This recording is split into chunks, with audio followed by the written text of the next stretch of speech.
2020 Mercedes-Benz GLE 450 prototype ride review. Vertical barking of all fields. Birmingham, Ala. Mercedes-Benz puts the finishing touches on the next generation luxury GLE class mid-range crossover SUV. We have seen it in a number of spy shots now, and it doesn't come too fast, because the current model has been around since 2011. And before its debut as a Mercedes-Benz GLE Class 2020, we were given the opportunity to get the peek sneaking in the car and experience some new luxury driving technology. Unless we won't be able to drive it, we just went to ride. In addition, Mercedes will only tell us about two main features: the newly available Body Magic Control hydraulic suspension adapted from the S-Class, which is the first use of the system in the Mercedes SUV, and the new one four-wheel drive system. This situation was a bit disturbing at first. After all, there's just so much you can know from riding a vehicle, and you really should drive one to get a true feel to it.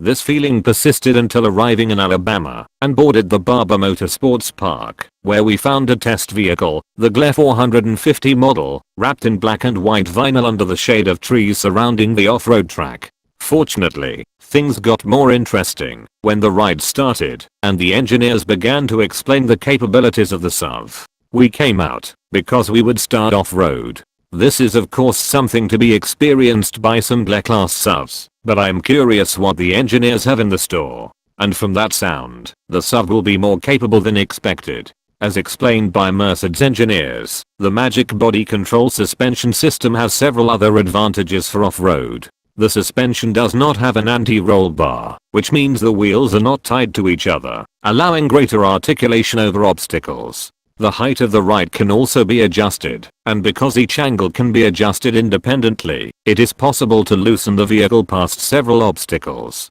The engineers also demonstrated one of the most memorable party tricks in a mode called free drive. This allows a car to start raising and lowering repetitively and quickly, almost jumping. The idea is that in the deep sand, this helps to get sand to slide under the tire and finally works the SUV out of the sand. The engineers demonstrated this on dry land, and it was quite fun to see.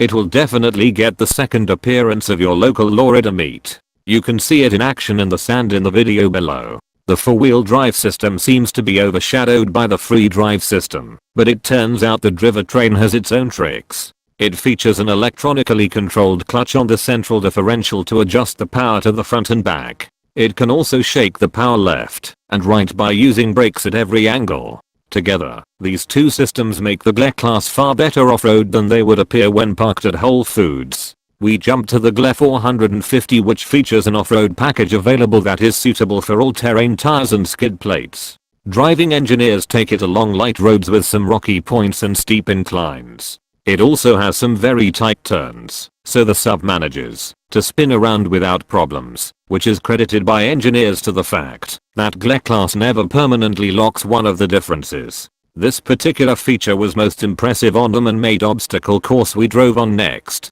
We descended a slope that reached just past 50 degrees toward the bottom.